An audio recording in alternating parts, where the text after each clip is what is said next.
monde, j'espère que vous allez bien. Je vous retrouve aujourd'hui dans une nouvelle vidéo qui est une vidéo qui a été super attendue par ceux et celles d'entre vous qui ont suivi ma série de tests des box littéraires. Il s'agit enfin de la vidéo bilan dans laquelle je vais vous dire laquelle des box j'ai préféré.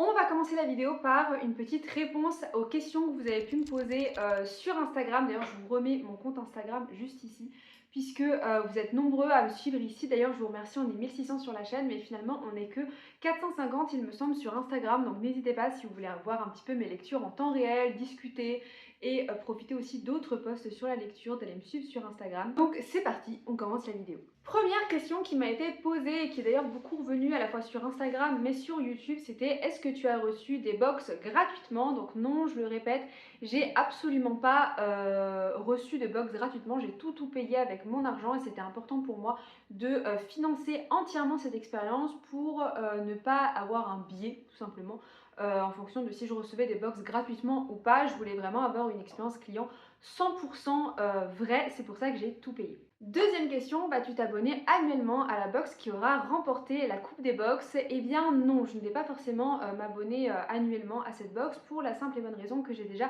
beaucoup de livres à lire et aussi pour l'instant dans mon budget, c'est toutes des box autour de 20 euros.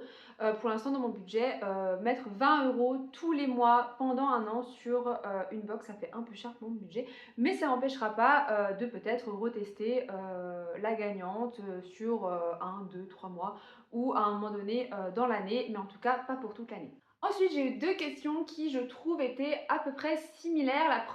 La première question, pardon, c'était quels a été les retours des marques de box que tu as pu tester. Alors, je ne vais pas citer, dire chaque box comment elle a réagi parce que j'ai eu des réactions assez différentes. Il y a eu tout simplement les marques de box qui, même si je les avais identifiées par exemple en story, n'ont pas du tout vu ma vidéo ou en tout cas ne m'ont pas fait de retour, n'ont pas du tout calculé, n'ont pas fait attention, je pense.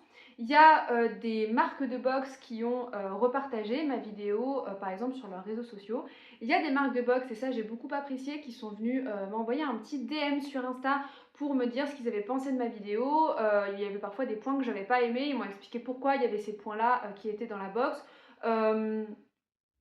Pourquoi ils avaient fait ce choix-là au niveau marketing, ou alors des fois ils prenaient en considération aussi mon avis en disant bah voilà, ça on n'avait pas fait attention, merci d'avoir testé, on va essayer de le prendre en compte pour les prochaines box. Donc j'ai trouvé ça très cool. Et il y a une marque de box, comme les autres je vais pas la citer parce que j'ai pas envie de créer de drama, qui m'a envoyé un mail pour savoir s'ils pouvaient utiliser des parties de ma vidéo sur leur site pour faire la promotion de leur box, et ils m'ont envoyé un contrat de cession de droit pour que je les autorise à utiliser ma vidéo sur leur site internet de manière totalement gracieuse. Et moi je leur ai répondu qu'en soi ça ne me gênait pas, mais qu'avant de signer le contrat je voulais voir la vidéo qu'ils allaient créer avec ma vidéo, et je voulais surtout être mentionnée dans cette vidéo pour au moins que ça m'apporte un minimum de visibilité. Et quand ils m'ont envoyé la vidéo, je me suis rendu compte qu'en fait c'était une vidéo où ils avaient coupé forcément les choses négatives que je pouvais dire sur leur box. Ils avaient gardé que le positif, donc c'était pas forcément très honnête avec ce que j'avais pu dire. Et également, en fait, il n'y avait aucune mention à ma chaîne, si ce n'est à la fin, en tout petit à la fin de la vidéo. Et je leur ai répondu que premièrement c'était moi qui avais payé la box, deux, j'avais fait une vidéo que j'avais pris le temps de faire, pris le temps de monter, pris le temps de publier, et qu'en plus je devais leur céder les droits gratuitement alors qu'ils me mentionnaient à peine, et que je trouvais ça un petit peu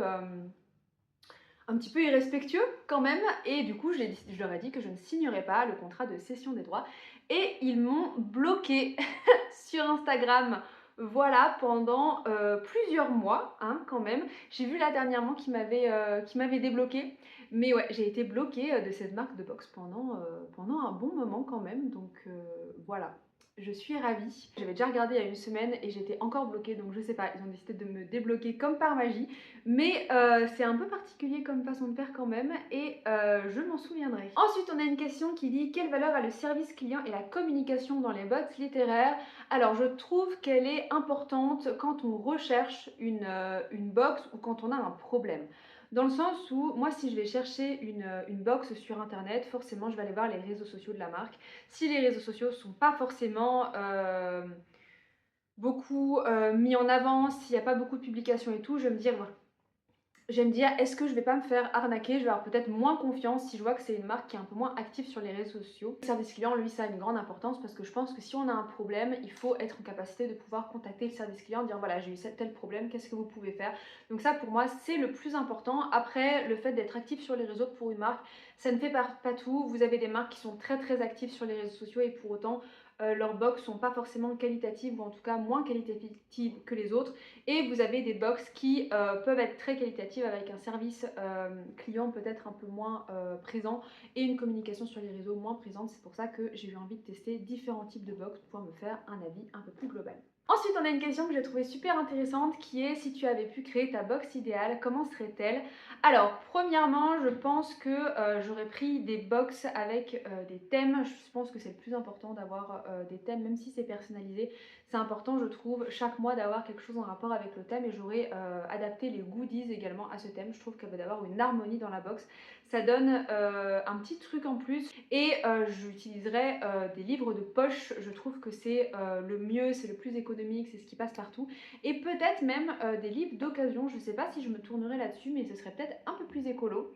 Et je ferai que tous les goodies alimentaires soient 100% vegan pour pouvoir correspondre à tout le monde. Voilà, c'est un peu la box idéale que je ferais. Et aussi, ce que je trouverais super, c'est que je ferais faire des illustrations, que ce soit des stickers, des marque-pages, etc., uniquement par des artisans et par des graphistes, des illustrateurs, illustratrices que je connais et en qui j'ai confiance et qui sont basés en France pour donner un petit peu de force à des personnes qui travaillent en France et les mettre en avant. Ensuite, on a encore 3 questions. Vas-tu tester d'autres box littéraires de manière un peu plus random? Eh bien oui, c'est quelque chose que j'ai prévu. J'ai vu des box qui correspondaient pas trop au thème là que j'ai prévu, mais je peux les tester plus tard. J'ai vu notamment des box sur les mangas et les BD que je pourrais inclure dans une vidéo un peu ponctuelle. J'ai vu également des box qui mixaient livres et quelque chose vraiment à manger ou à boire. Vous avez également des box littéraires qui sont sur des thèmes très précis, notamment le fantastique, etc. Donc ça, je pense que c'est des choses que je testerai de manière un peu plus ponctuelle. On a aussi une question qui dit c'est quoi la prochaine série de vidéos, parce que je sais que ça vous a plu de suivre un petit peu ces séries tout au long justement de ma chaîne. Alors, je pense que les prochaines séries seront plus des séries de lecture. J'ai envie de faire une série où je lis les 100 livres à lire dans sa vie et de faire des vlogs pour chaque bouquin. Dites-moi si ça peut vous intéresser. J'ai également prévu de faire une vidéo pareil de vlog où je vous explique un peu, je parle un petit peu de chaque clip sur les deux séries. Sur deux séries littéraires, l'une c'est les Rougon-Macquart et d'autres c'est à la recherche du temps perdu. Je sais pas si ça pourrait vous intéresser. En tout cas, si vous avez d'autres idées, n'hésitez pas à me mettre en commentaire et ça pourrait être cool de faire une nouvelle série sur un nouveau thème en rapport avec la littérature. Enfin, dernière question qu'on va aborder tout de suite, c'est quelle est ta box préférée? Et c'est maintenant qu'on va les détailler. Alors, je les ai classés, j'en ai testé 7, je les ai classés de la 7e à la première. Bien évidemment, si vous voulez plus de détails, je vous mettrai le lien à chaque fois de la vidéo en barre d'infos. Avant de commencer cette vidéo, je voulais vous préciser qu'il n'y a aucune box que j'ai détestée. Si je la mets en dernier, c'est pas que je l'ai détestée, c'est juste que je l'ai moins aimée que les autres. Et voilà, si vous êtes partie des entreprises qui venaient voir cette vidéo, voilà, c'est pas parce que vous êtes en dernier que vous êtes nul. Et ça reste mon avis, c'est complètement subjectif. Peut-être qu'il y aura une personne qui aimera plus une box que j'ai mis en dernier et qui aimera moins une box que j'ai mis en premier. C'est complètement subjectif et c'est juste mon avis. En 7e position, j'ai décidé de mettre la box Booksterius qui m'a coûté 23,89 € pour un livre en poche neuf avec des goodies. C'était une box qui se disait semi-personnalisée avec un livre que vous choisissez selon des thèmes, selon une petite description que vous faites et également des goodies qui devaient être en rapport avec le thème du mois. Le livre que j'avais eu, c'est Il est grand temps de rallumer les étoiles de Virginie Grimaldi. J'avais demandé une invitation au voyage et j'avais eu plusieurs goodies, notamment des stabilos et des stickers. Si je l'ai mis en dernier, c'est premièrement parce que je trouvais que les goodies étaient un petit peu léger pour une box à ce prix-là qui coûtait quand même 23,89 €. J'ai trouvé également qu'il n'y avait pas vraiment d'harmonie dans les goodies, c'était des goodies mis un petit peu de manière aléatoire et je me suis demandé si on commandait tous les mois la box Booksterius, est-ce qu'on avait vraiment des goodies qui étaient différents en fonction des mois? J'avais pas vraiment vu qu'il y avait de thèmes, chaque mois de thèmes définis et j'ai trouvé ça un petit peu dommage. Également, j'ai trouvé dommage qu'on nous envoie un livre tel que Il est grand temps de rallumer les étoiles de Virginie Grimaldi qui, au-delà de ce que j'ai pensé du livre, moi je vous avais dit que je l'avais déjà lu et que je l'avais pas aimé, mais c'est un livre qui est extrêmement connu, c'est un best-seller et je me dis est-ce que c'est vraiment intelligent de mettre un best-seller, un livre aussi connu dans une box, sachant que c'est un livre dont on a pu entendre parler plusieurs fois, qu'on pourrait au moins déjà s'être acheté, ce qui était mon cas, et du coup ça enlève un petit peu le côté découverte des box à livres. En sixième position, j'ai choisi de mettre la Cube Box qui est finalement la marque de box la plus connue. Elle est au prix pour la version livre de poche de 20,90 €, frais de port compris. Vous avez soit un livre de poche, soit un livre en semi-poche et vous avez également des goodies en rapport avec le thème du mois. J'avais reçu le livre EM de Kim Tum. Si je la mets en sixième position, c'est pour plusieurs raisons. Déjà, j'avais trouvé que les goodies étaient un petit peu... C'était un petit peu chiche au niveau goodies. Ce qui était bien, c'est qu'on avait un petit marque-page en rapport avec le thème, mais je trouvais encore une fois que c'était un petit peu léger pour une marque aussi grande que Cube. Je pense qu'un effort supplémentaire aurait pu être fait. Et également, on avait plein de petites choses qui ne servaient à rien et qui finalement rajoutent à la marque des frais, puisqu'on avait une gazette sur un petit peu des propositions de livres, on avait des extraits de livres, etc. Et tout ça, franchement, c'est des trucs que moi je ne lirais pas. La gazette, on n'explique même pas ce que sont les goodies, ça n'a pas forcément de rapport avec le thème du mois. Je pense qu'on pourrait enlever ça et mettre des goodies un petit peu plus intéressants. Ce serait vraiment mieux. Par contre, j'ai bien aimé dans la box de la Cube le fait qu'on puisse décider de choisir notre livre, enfin de dire oui ou non à la proposition du libraire indépendant. Ça c'était chouette, mais il n'empêche que pour moi c'était pas suffisant pour une box de cette envergure et elle reste à la 6e place. Septième place, on a la box de chez Etsy, par une créatrice Etsy qui s'appelle Pochette Co. Vous avez la possibilité chez Pochette Co d'avoir soit une box avec un livre grand format d'occasion et des goodies, ce que j'ai choisi moi, soit vous avez la possibilité d'avoir un livre grand format d'occasion, des goodies et une pochette à livres personnalisée, faite à la main. C'est une box qui est au prix de 24 €. Vous avez beaucoup de goodies qui n'ont pas forcément de rapport les uns avec les autres, c'est pour ça aussi que je le mets en 5e position, mais c'est pour ça que je me dis bon voilà, si vous voulez commander tous les mois c'est peut-être pas forcément bien, surtout qu'à chaque fois vous devez faire la démarche d'aller sur Etsy pour commander un livre, et je trouvais également que les choix de thèmes n'étaient pas forcément clairs. Je vous avais dit dans la vidéo qu'il y avait des thèmes qui n'avaient pas forcément de rapport entre eux. Par contre, mention honorable pour les livres d'occasion, je trouve ça beaucoup plus écologique. Et il y avait, même s'ils n'avaient pas de rapport entre eux, beaucoup de goodies. J'avais eu des stylos, j'avais eu des stickers, j'avais eu des chaussettes, j'avais eu vraiment beaucoup de choses. Donc j'avais bien aimé la box. Par contre, c'est vrai que pour des livres d'occasion, elle est assez onéreuse. Dans cette box, j'ai vu le livre Miss Elisa d'Annabelle Abbs. En 4e position, j'ai décidé de mettre la box Le Facteur Livre au prix de 19,99 €, frais de port compris. C'est une box qui propose des livres de poche neufs semi-personnalisés. Premièrement, elle est moins chère que les autres et j'avais trouvé les goodies plutôt sympathiques et surtout utiles. On avait eu des goodies pour lire, on avait eu du thé, on avait eu un carnet aussi pour noter un petit peu ses impressions de lecture.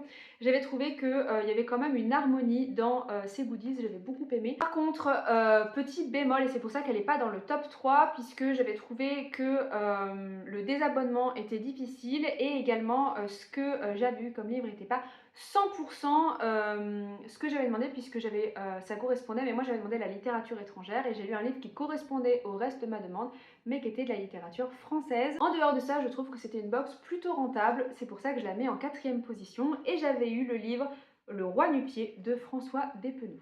On arrive dans le top 3 et je vais mettre une box qui est la moins chère de toutes les box que j'ai testées. Il s'agit de la Belle Book Box qui coûte 12,87 €. Petit update, c'est la Marine du montage. J'étais en train de chercher le logo de la Belle Book Box pour vous le mettre dans la vidéo. Et en fait, quand je vais sur Google et pas sur le site, c'est marqué que la Belle Book Box était définitivement fermée. Par contre, il n'y a aucune information sur le site ni sur leur Insta. Du coup, je sais pas trop. Voilà, mais en tout cas, il n'y a plus trop d'activités sur leur Insta, leur site n'est pas mis à jour et tout. Donc, je vous le dis, je vous mettrai quand même le site en barre d'infos et mon avis reste le même sur cette box de toute manière. Mais voilà, comme ça au moins, vous êtes au courant et vous le savez. Et en tout cas, si c'est fermé, je trouve ça vraiment dommage parce qu'il était dans le top 3. Mais c'est sûr que c'est compliqué de vivre avec autant de concurrence, surtout qu'ils étaient vraiment une toute petite entreprise. Donc voilà, j'espère qu'ils arriveront à se relever et peut-être à créer autre chose. Elle vous propose une sélection de livres semi-personnalisés avec des livres d'occasion et ou déstockés.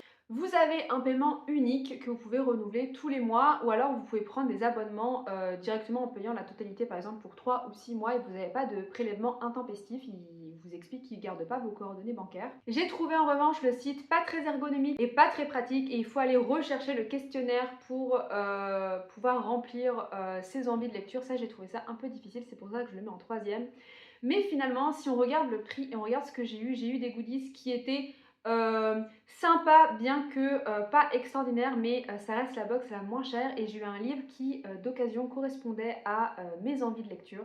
Donc pour ça je trouve que c'est une des box les plus rentables et aussi très écologiques, c'est pour ça que je la mets en troisième position. J'avais eu le livre Pierre de Lune de Wilkie Collins. On arrive dans le top 2, ça commence à être sérieux. En deuxième position, j'ai décidé de mettre la 6 pour box qui était au prix de 20,90 €, frais de port compris. C'est une box qui vous propose à nouveau des box semi-personnalisées en rapport avec un thème choisi. Ce que j'ai aimé, c'est que en plus de vous proposer de personnaliser votre livre, ils mettent aussi des thèmes chaque mois sur leur box et tous leurs goodies sont en rapport avec ce thème demandé. Ce que j'ai apprécié aussi, c'est que leurs différents goodies sont faits par des artisans, des artistes locaux, français. Et ça, je trouve ça vraiment bien de mettre ces personnes en valeur. Vous avez également un marque-page qui correspond au thème du mois et une illustration faite par un illustrateur ou une illustratrice qui est mis en avant par la box. Et pour ça, je trouve ça vraiment super de faire appel à des artistes et de les mettre en avant dans cette box. J'ai adoré vraiment cette harmonie et j'ai également adoré le fait que mon livre, bien qu'il soit personnalisé, correspondait au thème demandé. Pour cette box, j'avais eu le livre Je me souviens de Fallujah de Fourat Falani. Et enfin, je vais vous présenter la box que j'ai préférée et que je trouve la plus rentable de cette vidéo. Et pourtant, j'ai regardé à nouveau les sites et ils ont augmenté leur prix. Et je peux vous dire que même s'ils ont augmenté leur prix, la box reste la plus rentable et la plus incroyable que j'ai pu tester. Roulement de tambour! Il s'agit de la box Once Upon a Book. Je l'ai trouvé génial, je l'ai trouvé rentable, j'ai trouvé que c'était une box incroyable pour 21,90 €. Je vais dans un premier temps vous expliquer moi ce que j'ai eu et ensuite je vous expliquerai ce qui change légèrement depuis quelques temps parce qu'ils ont légèrement changé leur formule. Premièrement, leur site il est clair, c'est facile d'y aller, vous avez chaque mois un thème, vous pouvez soit vous abonner de manière automatique, soit choisir avant une certaine date butoir votre box selon le thème du mois et pour 21,90 € vous aviez un livre en grand format en rapport avec le thème du mois qui était choisi par l'équipe de la box et vous pouviez également avoir un poche semi-personnalisé toujours avec un petit rapport avec le thème du mois mais qui était personnalisé selon vos goûts. Vous aviez également des goodies qui étaient 100% en rapport avec le thème du mois, qui étaient dessinés par les personnes de Once Upon a Book. Et c'est ce côté personnalisé et artisanal qui m'a plu, mais également le côté extrêmement rentable, puisque pour le prix de toutes les autres box, vous aviez 2 bouquins. Dans cette box, j'avais eu Babel Corp, Genesis 11 et Curiosity de Sophie Divry. Aujourd'hui, la box est au prix de 24 €. Vous allez dire, ouais, mais du coup, est-ce que c'est vraiment rentable? Oui, parce qu'ils ont rajouté un livre, il me semble, puisque maintenant vous avez un livre grand format et 2 poches ou semi-poches, donc c'est toujours aussi rentable. Et finalement, c'est presque le prix des autres box que j'ai testées. Donc ça reste extrêmement rentable. Pour moi, c'est le meilleur rapport qualité-prix. Il y a vraiment une recherche en plus de thèmes chaque mois et j'ai vraiment adoré tester cette box. Si je devais m'abonner à une box, je suis sûre que ce serait automatiquement celle-là et j'ai été ravie de la tester. Vraiment, vous regardez à nouveau la vidéo, vous voyez à quel point je suis époustouflée par cette box. Je suis vraiment très fan et je vous la conseille à 1000%. Pour moi, c'est la grande gagnante de cette vidéo. Maintenant que je vous ai dit la grande gagnante de cette vidéo, n'hésitez pas à me dire, vous, en fonction des vidéos que vous avez vues, elles sont dans la barre d'infos, quelle box vous auriez choisi en premier si vous avez déjà testé certaines de ces box et selon vous, laquelle était la plus rentable si vous avez testé plusieurs box. En attendant, je vous souhaite de très belles lectures et je vous dis à bientôt pour une prochaine vidéo.